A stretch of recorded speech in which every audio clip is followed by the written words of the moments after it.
All right. Welcome to Views with Views, Jennifer News, the first episode of Cosmic Culture Live. This is Jerome Hughes. I'm glad to have many of you so far. So far, got like about 2 viewers right now.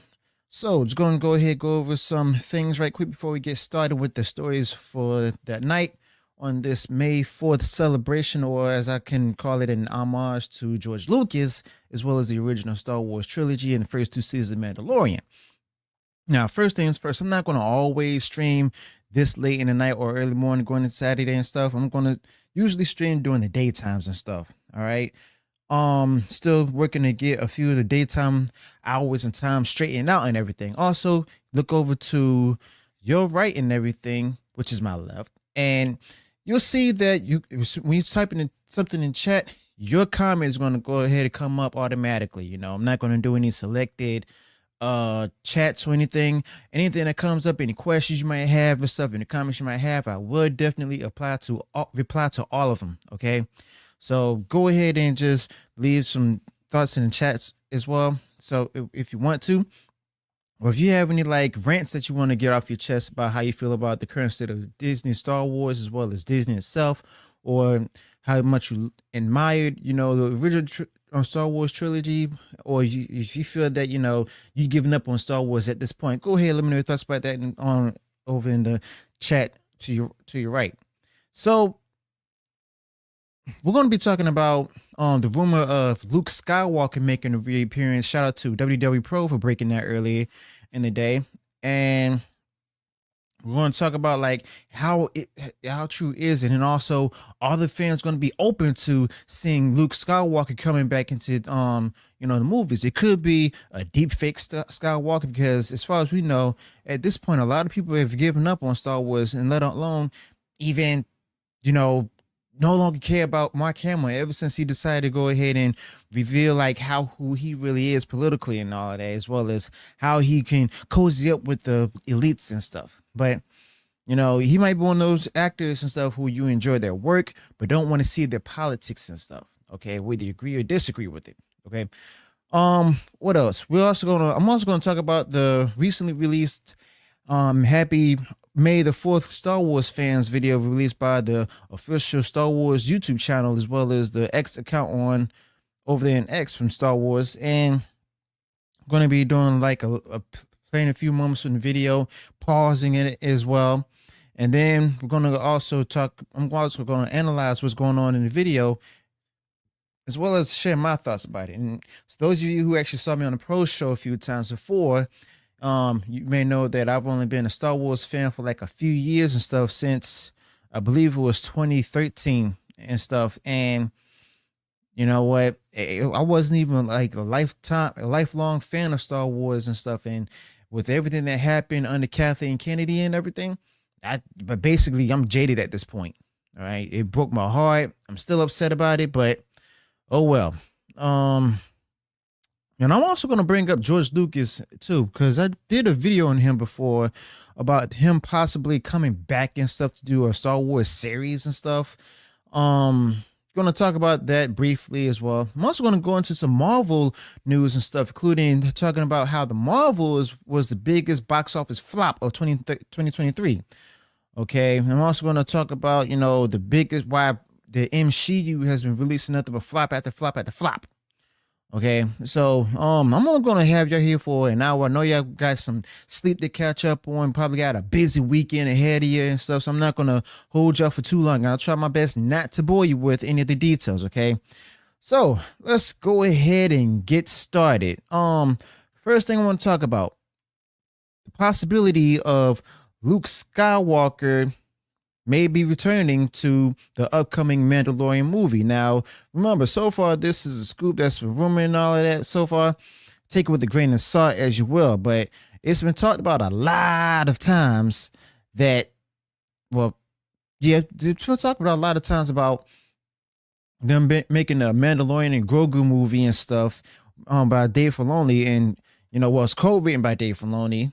And Jon Favreau is at the helm of it, and this could be like his last Star Wars film, or like anything with Star Wars that he's going to do. And the fact of the matter is, like, are we really hoping for the Mandalorian movie and stuff? You know, like what's actually going to be about? Okay, that's what many people like. You know, well, I can't say many people because some people have already given up on Star Wars at this point. But basically, the central narrative is actually speculated to be revolving around Luke Skywalker significantly using his force powers, potentially alongside Baby Yoda, who we know as Grogu, okay, in the upcoming Mandalorian movie.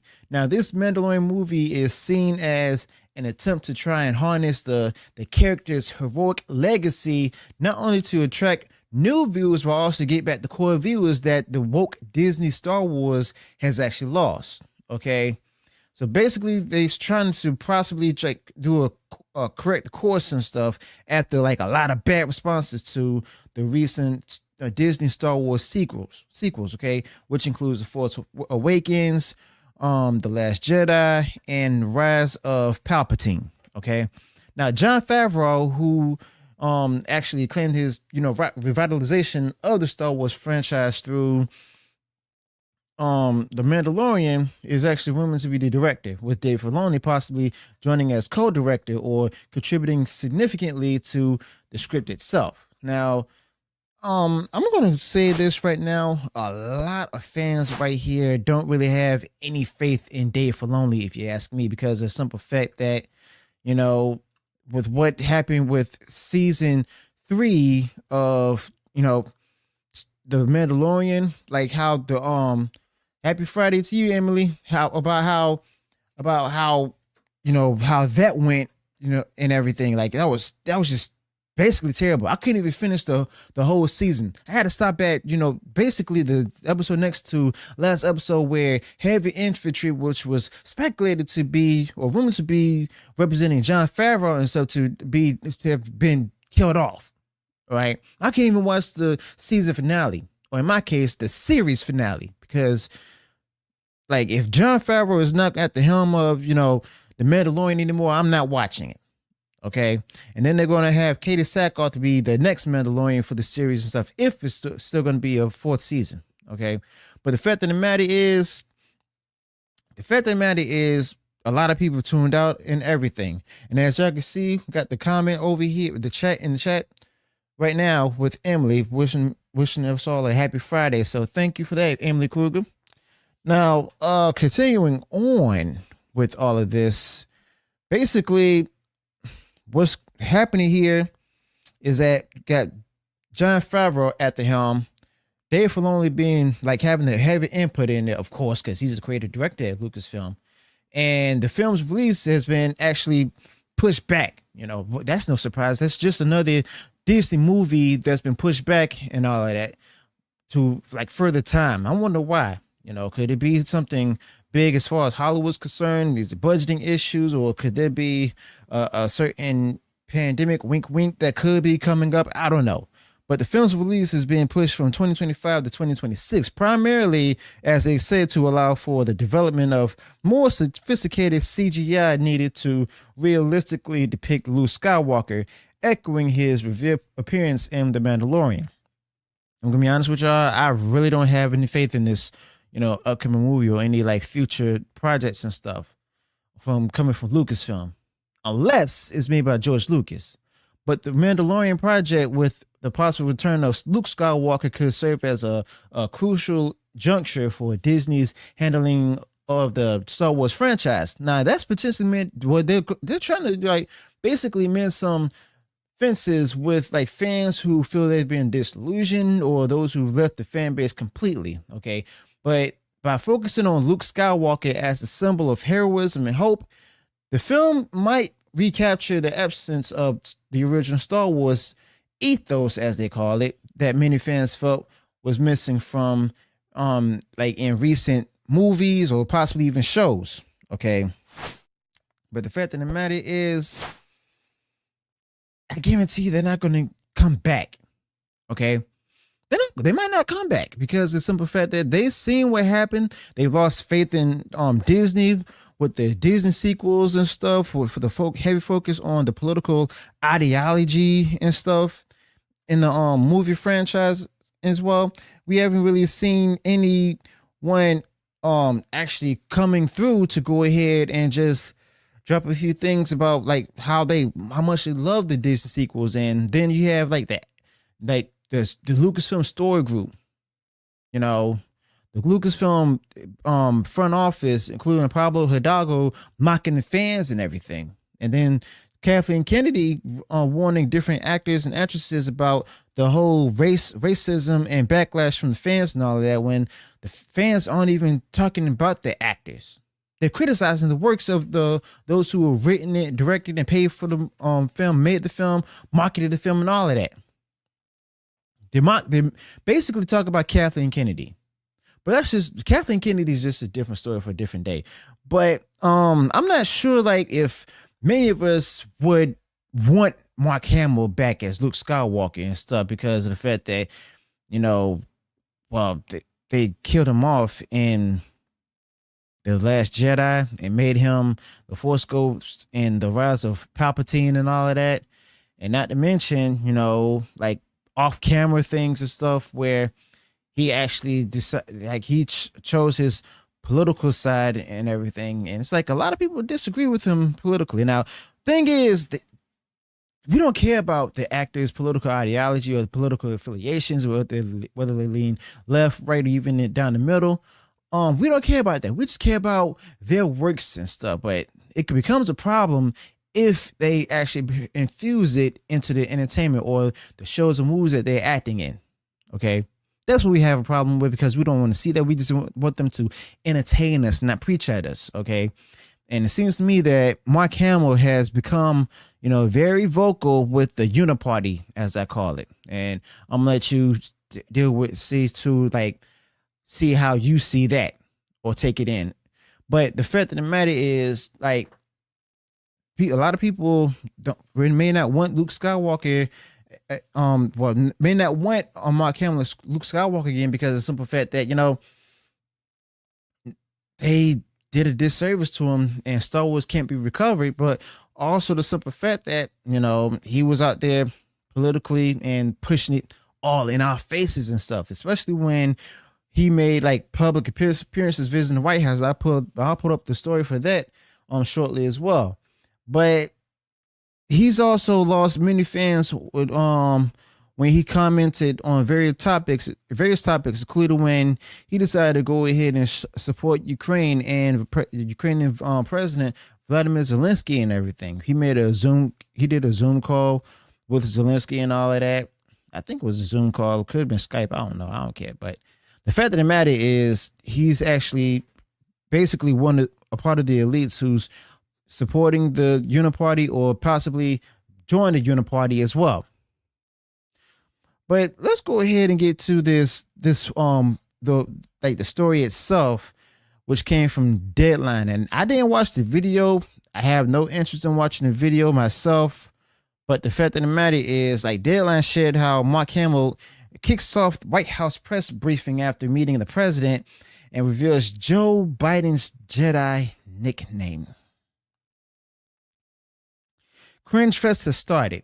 So far, I have 4 people watching this live stream. Thank you all for joining. I don't care if it's only one person. I'm going to go ahead and I'm going to stream regardless. But like I said before I started everything, I'm not going to always stream at 1 a.m. because I know y'all have busy lives and stuff.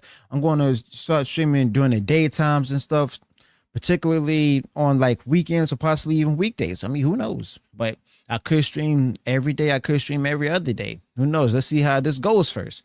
But Mark Hamill kicks off the White House press briefing after meeting the president, reveals Joe Biden's Jedi nickname. Okay, I didn't read this article yet, but I guarantee you it's going to be a whole big cringe fest, because one, you got Deadline here who's uberly politically biased because they support the liberal elites as well as the Hollywood elites and everything, and they try to go ahead and put out their puff pieces and stuff of the shows and movies that are flops or potential flops. Okay, but it's quoted here saying, how many of you have Mark Hamill will lead the press briefing on your bingo cards? The Star Wars icon joined as he took to the podium at the White House.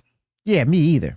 It's it's not such a far-fetched idea, however, when one considers the date.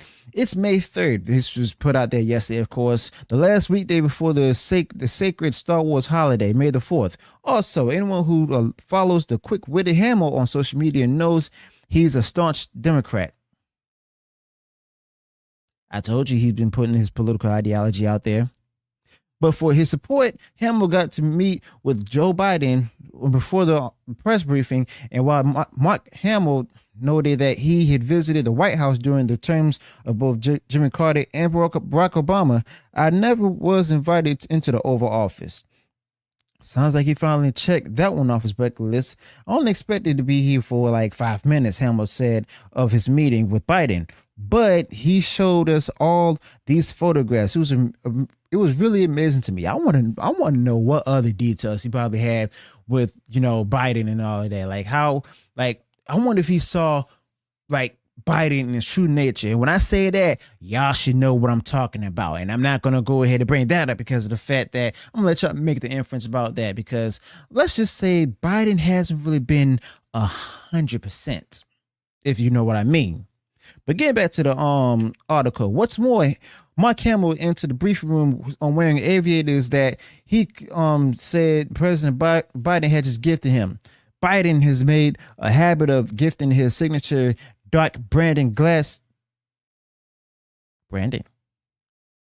FJB. Anyway, glasses to visiting celebrities, including Chris Evans. I love the merch, said and appreciative Mark Hamill. The actor, it turns out, gave something to the president as well. I asked him, what should I call him? We called Hamill. And he said, you can call me Joe. I said, can I call you Joe B? Joe B1 Kenobi?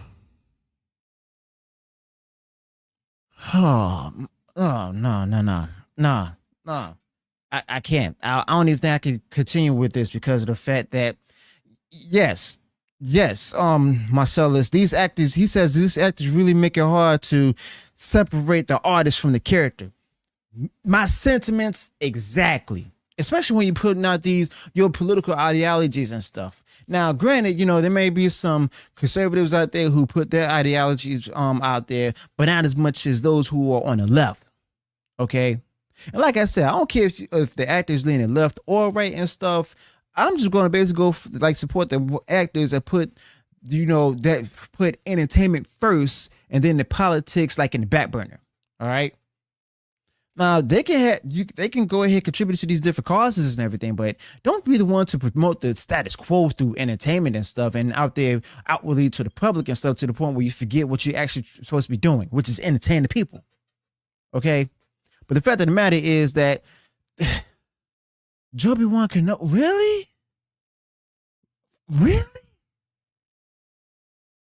I was just about to rant about that and this, and next thing you know, that still bothers me.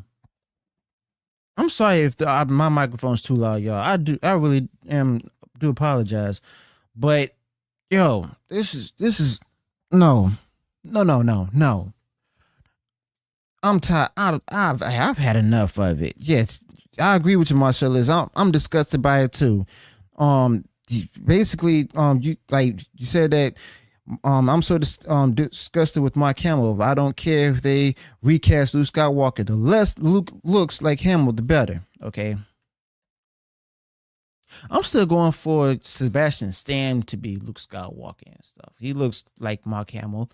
As a matter of fact, I'll be honest, there was a long time ago, I thought that Sebastian Stan was Mark Hamill's son. I mean, they look alike if you think about it. But I don't think he could have the genes. He would have the genes to produce such a big, strong man like Sebastian Stan himself. But hey, what do I know? But Joe B1 Kenobi? I don't get political on this channel, but y'all know how Joe Biden's doing in the polls and stuff. Y'all know about the recent events and stuff around college campuses and everything. Just remember, all of those are just distractions and stuff about just to distract us from how Joe Biden is not doing so well in the polls and stuff. And also, with all the whole thing happening with, the wars as well as what's happening on the campuses and all that. Leave that with the left, because that's the war that the left have with each other. Okay, and we could just go ahead and stay out of it. We're not going to take the side. Don't even, matter of fact, don't even give them the time to criticize them and stuff. But yeah, basically, Mark Hamill has also lost a lot of fans defending the economy under Biden too. But I'm gonna try to. Well, I'm finished with the article. Good, because this was just horrible. Also, be sure to go ahead and smash the like button, everyone, and also share this live stream link far and wide across social media to everyone you know. Okay. The more support, the better. And also, I'm looking to go ahead and try to go ahead and one day, if I get more people come to my channel and everything, I may go ahead and start memberships. I mean, who knows? But I appreciate y'all's support and everything so far. So we're gonna hurry up and continue with the next topic of discussion. Okay. Now, you all know that the YouTube channel, the Star Wars YouTube channel, has actually dropped the May the 4th celebration video to thank the fans and all of that. Y'all might have noticed that there's a certain Disney sequel that wasn't really mentioned at all. The only thing coming from that Disney sequel was the helmet mask of Kylo Ren. That's about it. Don't see the actors from it. Don't see the characters brought up from it much. So it seems to me that, Disney and Lucasfilm knows that the Disney sequel was trash. I hope they know that Solo was trash as well, because of the fact that a lot of fans, they were burned out from, The Last Jedi and everything. What happened with that? And that still got a lot of fans upset, myself included. So I'm going to go ahead and play the video, stop it at times and talk about it, because I don't want to get that classic Disney copyright strike against me and everything and that. But yeah, I got YouTube pulled up right now. Let's just go ahead and get right into it. I'm gonna also see if I can enlarge the screen too. Okay. So here we go.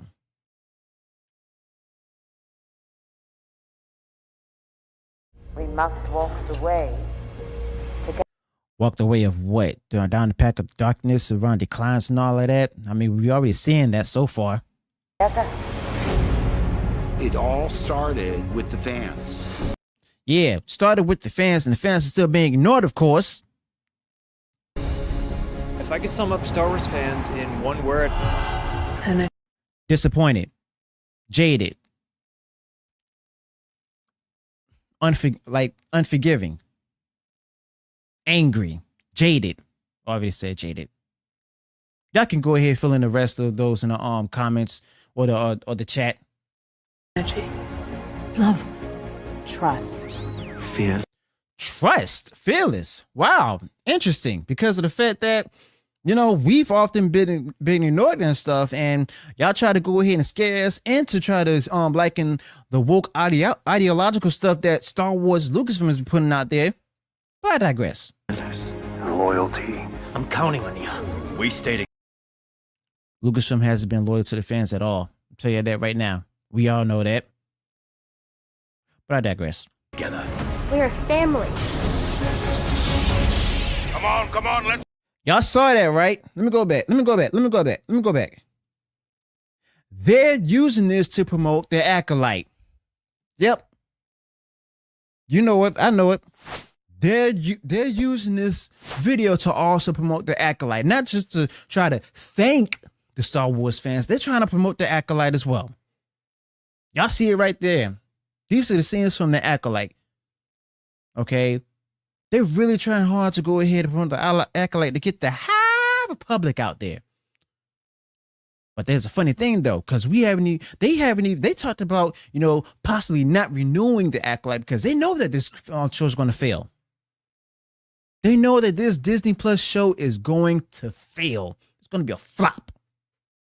Now, you thank Kathleen Kennedy for it because it was her idea. You can also blame Bob Iger, but Bob Iger's not going to take accountability for this and stuff. He's going to blame, he's going to pass the blame to other people. He's possibly even going to blame the fans. Okay? So we'll go ahead and get right back to it. Come on, let's go! Star Wars, it's a family that you'll carry on with you for a very long time to come, I think, and I hope. This is where the fun begins.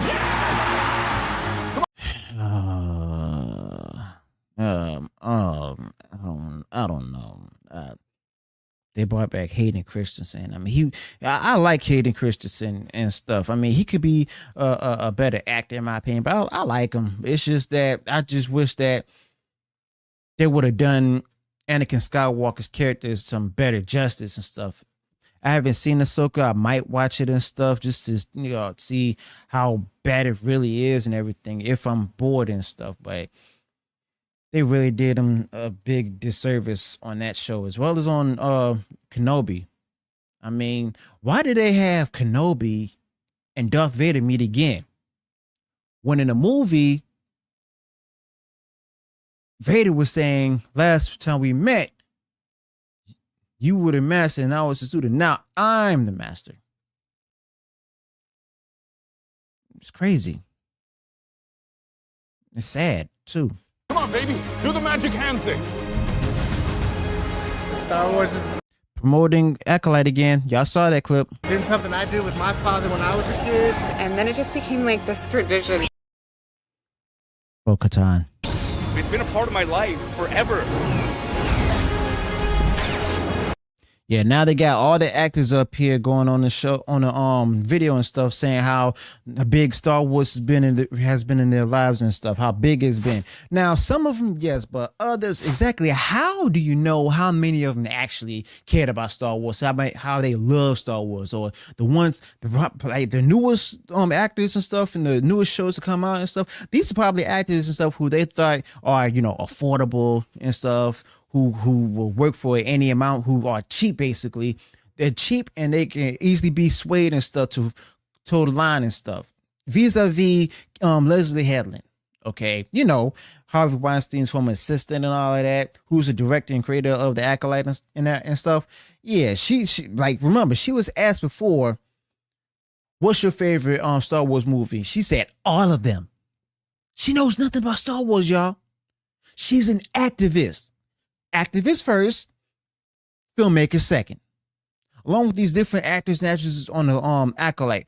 I'm not saying all of them, some of them. Activists first, actors and actresses second. Politics first, entertainment second. We don't want that. When will Kathleen Kennedy actually get that? This fandom brings in friends that I've never had before. I'm looking for someone.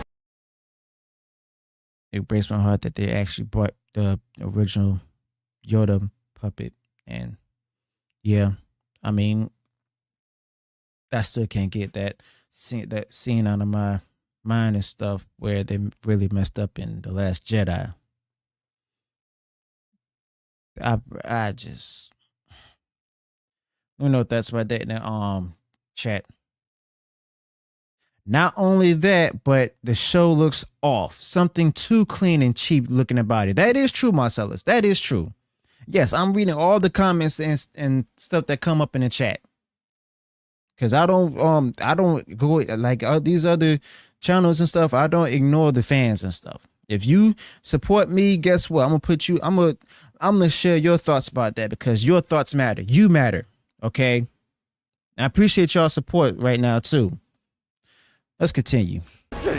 Found someone you have, I would say. One way out! One way out! Long live the Empire. We're doing Star Wars. They're putting it out there hard. They're pushing it out there hard. I'm surprised that there's not like more downvotes in this video. I'm gonna give this. I'll be honest with you. I'll just go ahead and give this video a downvote after I finish playing this. I'm gonna keep going. Wars, baby! the amount of effort. Y'all remember that? That was from that was from last year's Star Wars celebration and stuff, where Kathleen Kennedy announced that 50% of the content from Star Wars, as well as people working on Star Wars, is going to be female. I really don't think it's going to be 50%. I guarantee it's going to be 95%. And here's Dave Filoni, or Dave Filoni right here. He's another reason why the franchise is doing horrible. Emily said live action Thrawn in Ahsoka looks like a blue Elon Musk. Yes, he does. And I'll be honest, I did make a video about that when it was first put out there, when the photos and stuff were first leaked about Thrawn and everything. I didn't see it, but then as I saw more of it, that's when I was like, shoot. They knew exactly what they were doing and all of that. Or at least that's what I was guessing. But the fact of the matter is, they was like, they made him blue, try to make him look like Elon Musk, because around the time, or sometime after or time before this, Elon Musk did purchase Twitter. Blue, Twitter, Elon Musk, Thrawn. I got a lot of pushback from that, but I did, like, look closer and stuff, and yeah, but the fact of the matter is, I admitted I was wrong to this day. I admit I still am wrong about that, and I'm sorry. But let's try to finish up this video at least. You put into being fans, it's part of what makes Star Wars so great. For all the Star Wars fans, may the Fourth be with you. May the Fourth be with you. May the Fourth be with you. May the Fourth. May the Fourth be with you. May the Fourth be with you. May the Fourth be with you. May the Fourth be with you. May the Fourth be with you. What have they done to you, Rosario Dawson?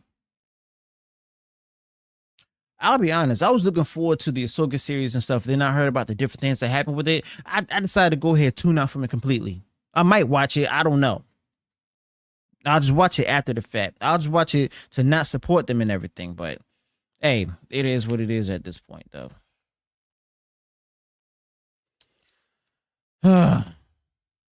But moving along, I guess. This is basically what we've got now. This is definitely what I got now. Man, this live stream is still pushing and pumping and kicking and all of that. It's crazy. Definitely crazy, because of the fact that when I did this before, like last time I did a live stream here was under a different title and stuff. It wasn't Cosmic Culture and stuff. I was doing it with not Culture Casino, although I'm going to be doing something with him coming soon. But I did it with Mexican Iron Man. All right, I'm really looking to have him back up there, because I really have fun with him. On your left.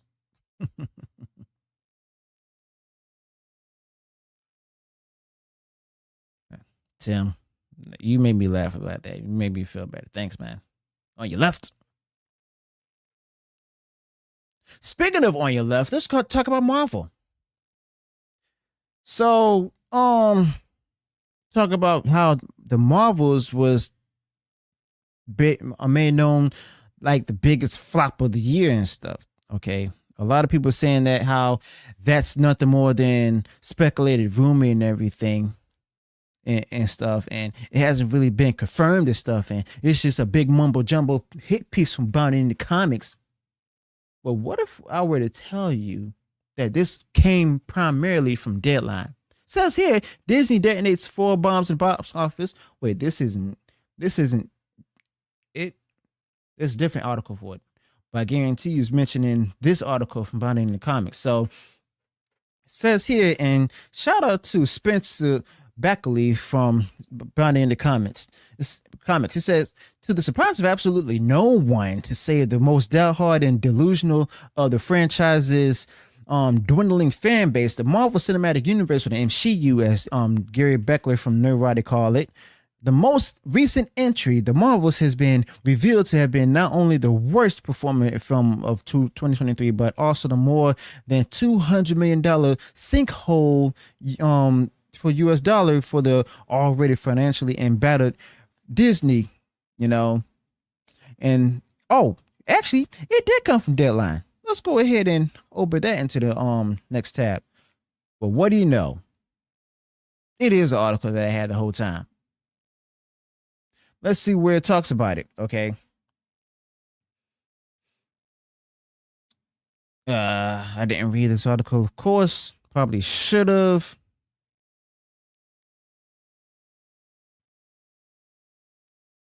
All right. I forgot it did lose that much money. Net losses of at $237 million. All of this under Kevin Feige. And I say that because Ike Perlmutter was running the show at the time, but then Bob Iger, of course, fired him. And then that's when Kevin Feige got complete control over the Marvel Studios and stuff.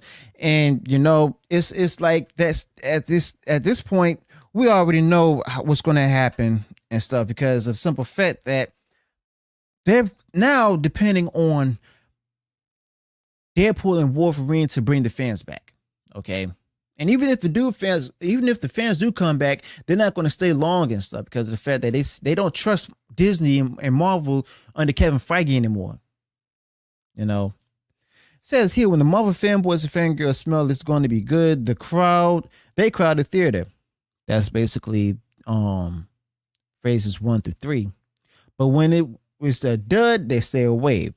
That obviously, one would think a sequel to a $1.1 billion grossing female superhero movie would be logical and asked for. However, the Marvel's predecessor, Captain Marvel, benefited at the box office from being a bridge between the Avengers and Infinity War and Endgame. Yes, that is true. I've said that before myself. Yes, the actor strike did. Don't bring the actor strike in this because that has nothing to do with it. But Anthony DeLisano said, yes, the actor strike did pour a lot of cold water on the promoting the film, with the thespian standoff ending just days before the sequel was opening on November 10 and star Brie Larson rushing around. Yeah, that's the thing. Even if you push it back to November and all that, it's still going to fail because the fans didn't want this. They only saw the first Captain Marvel movie just to go ahead and see how, because of the fact that it's between Infinity War and Endgame. The movie was trying to thread storylines from Disney Plus shows like Miss Marvel, which was a part of the grand master plan by Marvel to connect the series with the movies. And that strategy showed its holes here, as Miss Marvel wasn't embraced in a big way by MCU fans. Okay, here's the thing. You can't really say that because of the fact that there's like a number of people that actually like the actress who played Miss Marvel because of the fact that she didn't criticize the fans. She knew that she had to entertain the fans and stuff, and she also knew that she knew what the fans would like and what they won't like, and she's open to pay attention to that. She's not going to get butt hurt over something that the fans may like. She's going to use that to see what can we do better next time. I might just go ahead and watch Miss Marvel on Disney Plus for that. They're going to talk about the other Disney Plus shows like Loki and stuff from WandaVision, and he actually says here that lastly, Marvel has prided itself on hiring indie directors, plugging them into finally somebody in the trades that's actually acknowledging what us YouTubers have been saying for the long time. We're not looking for any indie directors and stuff. Y'all remember what happened with the Eternals and stuff? Chloe Chow. She was the director of the one movie, that one Frances McDormand movie. I forgot the name of it, but she won an Academy Award for it. And then next thing you know, she was tapped to go ahead and make the Eternals and stuff. And y'all remember how bad that was. That was a one Marvel movie I had to keep fast forwarding through. You know, bad story, bad CGI. The MCU's known for, like, Marvel Studios known for rushing different projects to make a deadline, rushing different effect studios to rush through making the stuff for the movies and all of that. just so they can make a deadline and all that. And they spend a lot of money and stuff, but the stuff looks unfinished vis-a-vis that golden Statue of Liberty from the Marvels.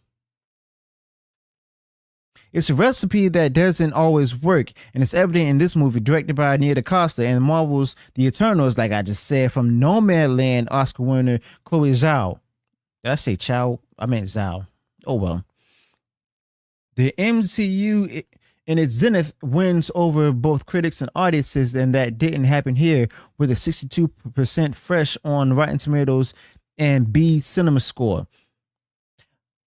We've seen that on a Marvel's rating score on Rotten Tomatoes was by those that are either bots or people who are shells and stuff who work in Marvel that go ahead and just all of a sudden started a count.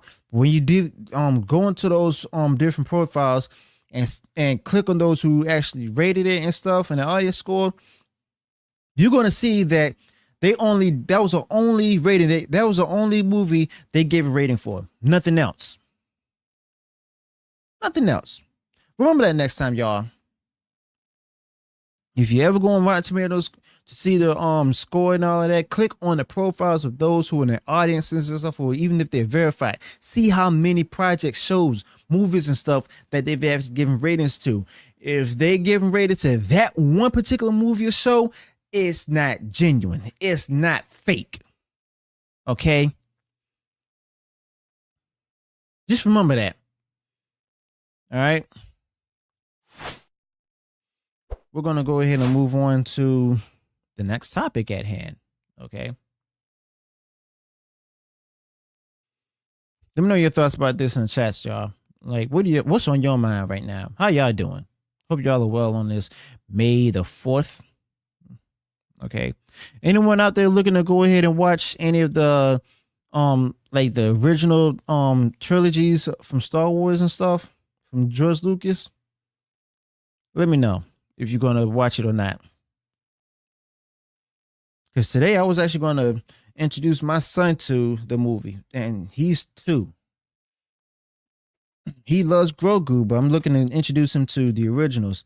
Haven't introduced him to him yet because, well, for one, he's 2, and he's not going to sit through all of it. Tales of the Empire is dropping. I'm not too familiar with that. Is it? You think? Are you interested in that? Do you think it's going to be good? Now I've heard about it. I just haven't been paying too much attention to it. Let me know what y'all think about that. What did y'all think about Tales of the Empire? Is it something that you care about or don't care about? Is it something I should watch? I'm open to suggestions, by the way.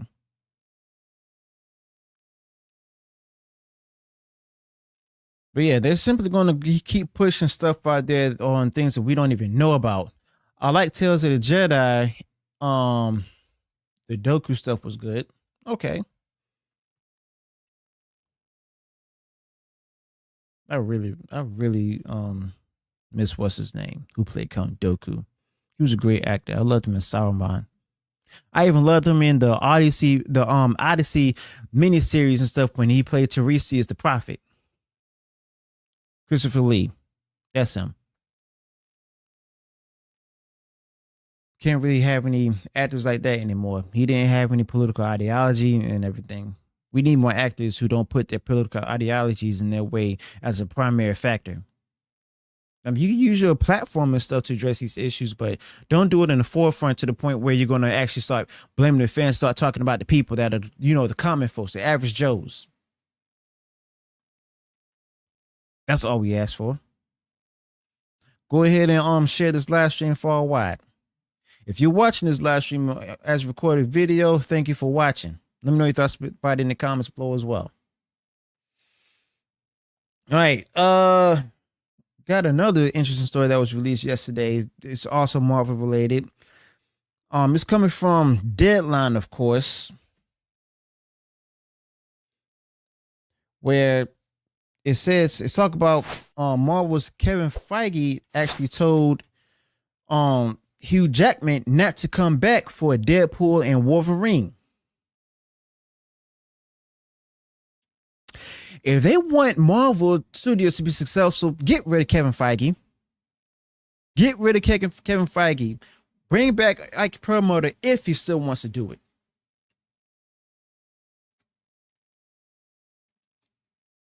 Kevin Feige needs to be in the hot seat. Because we got this movie Deadpool and Wolverine coming up. We also have the soon to be flopping Fantastic Four that's set to be released. Have they started filming that yet? I haven't. I got to look into that. But let's go ahead and get into this Deadline article before we wrap up. Okay, so it says here, why ruin a good thing?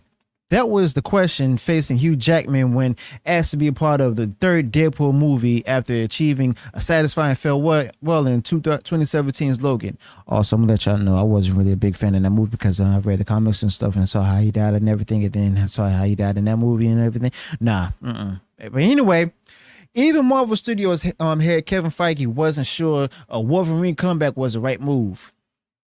Kind of reminds you of Ike Perlmutter and making a Black Panther movie, right?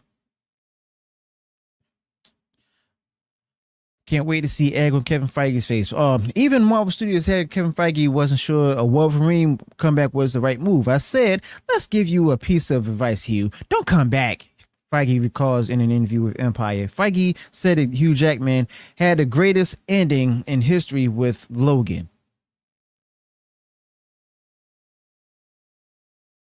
Greatest ending in history. Greatest ending in... I can't even say that because I was about to say the greatest ending would be Tony Stark, but I don't like the fact that they killed him off. You know, how they sacrificed him like that for the sake of future wokeism.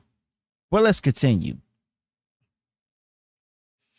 In the 2017 film, there was a perfect swan song for Hugh Jackman's Wolverine, a conclusion that satisfied Hugh Jackman and fans. In the same Empire piece, Hugh Jackman said he went on a long drive to clear his head and think about the project. I drove for another hour, couldn't stop thinking about it, and I got out of the car. I called Ryan Reynolds and said, Ryan, if you have me, I'm in. Deadpool Wolverine is taking some liberties while Jackman is back. He isn't the same Logan, as we all can tell from the trailer.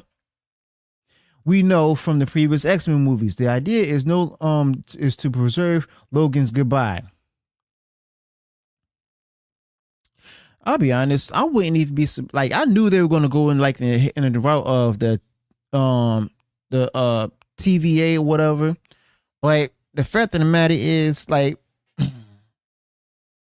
I probably would have enjoyed it if they had went back in time and stuff before Logan was actually poisoned and stuff, where he started slowly losing his mutant powers and stuff. So that way, like, they can change course or possibly try to save like the universe that he was in, to at least bring those two different universes in. But when they go in this route, they're probably not even going to have him in there for a long time.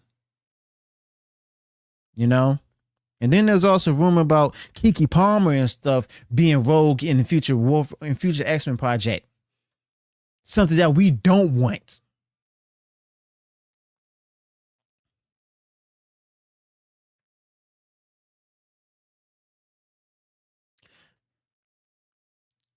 Kevin Feige, Lord forgive me, he's a douche. I'm tired. I'm tired of him. He should have just been like the man on the cameras for Marvel Studios and stuff. I don't think he's really like a creative genius as people are putting him out there to be. The fact of the matter is that people are excited about this upcoming Deadpool and Wolverine movie and everything, but there's also going to be new doubts to arise from some people. But then again, a lot of people, like, we've learned that Ryan Reynolds, he wants complete control of it. Okay, he doesn't want any of the Disney-fied elements and stuff, or the Kevin Feige elements added into it and stuff. He has the rights to it. He controls this. Matter of fact, he's a billionaire, Ryan Reynolds, because of the fact that he's putting this stuff out there. This is interesting. I'm still interested in this movie because why would Hugh come back? I'm right there with you, Tim. I'm right there with you. I definitely agree. I'll see it and stuff. This might be the only movie in should I call it phase 5 of the MCU? Because also, do y'all think that they're actually doing a course correction and stuff, like a soft reset or whatever? Because I don't buy it at all. They're going to continue down the path of what they're actually intending to put out there.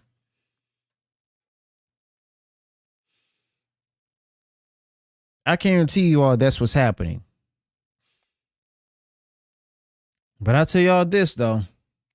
If they want to go ahead and try to keep the fans that they still have and get new fans and try to win back the old fans and all of that, they got a lot to improve on.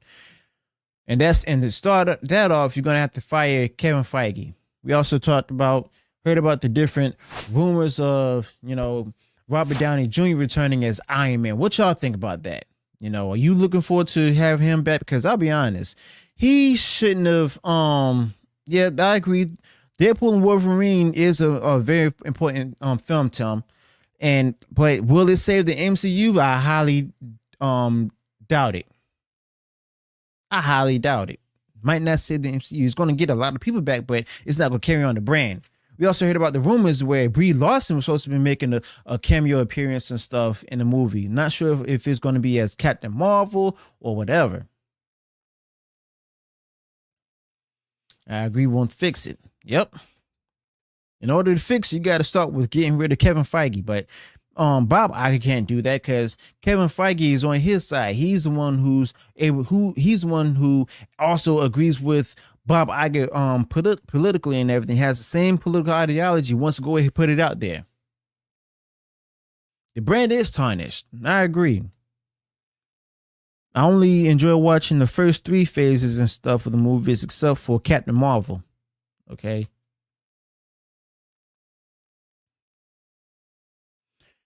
We need consistent bangers like in phases 1 through 3. I agree, but that's going to require actual good storytelling as well as having storytelling as a priority. Okay. Having the fans' interest as a priority rather than appeasing the few fans in California, Portland, as well as Washington, D.C. government.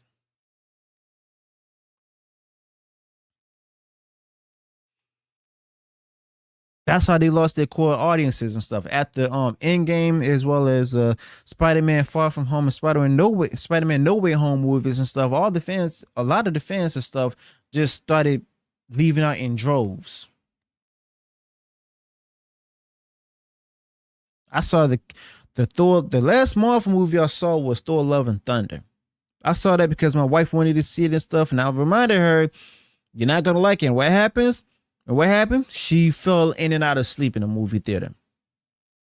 Whenever she falls asleep doing a movie and stuff, most likely, if it's not too long, it's a flop. Now, granted, she fell asleep in the first Doom movie, but that was like 3 hours long and stuff at the time. But yeah, we do need consistent bangers and stuff, consistent good stories and stuff from these different film companies if they're going to put the budget out there over $200 million. And they already said that they're going to go ahead and dial back on the budget and everything and focus more on entertaining the people. That's the thing that they forgot, because they've been beaten by movies and stuff that had a much lower budget, like triple in the triple digits and stuff less. Tim also said it's just the multiverse stuff that has no shakes, and it's B or C rated characters. Make the new characters interesting and flawed. Yeah, Captain Marvel, they didn't make her flawed. They didn't show her having any weaknesses and stuff. She's not humane or any of that, you know.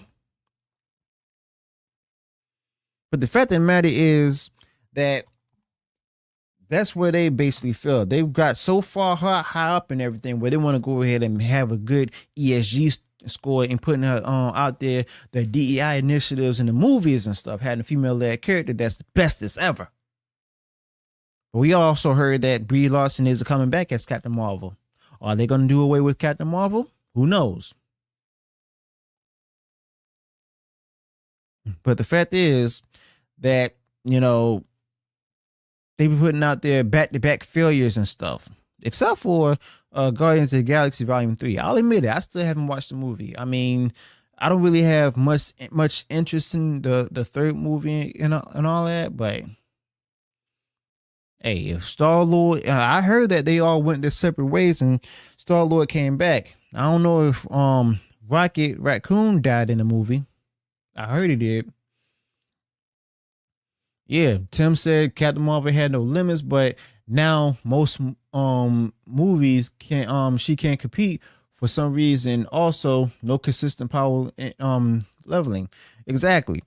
I can go ahead and compare Captain Marvel to Wonder Woman. You know, fans love Wonder Woman more because of the fact that she had flaws, she had weaknesses, she also had struggles that she had to overcome and having to deal with, defending humanity against evil and all of that. She didn't care about also protecting those that she loved as well. She didn't care about, you know, like the fighting against the patriarchy and everything. She was fighting for the goodwill of the people, of mankind, both men and women, and even children. Captain Marvel, on the other hand, no. She wants to be better than men. That's how, at least that's how they put her out there.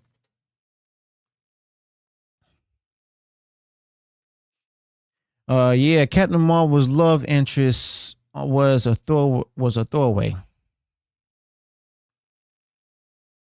Yeah, I heard that as well.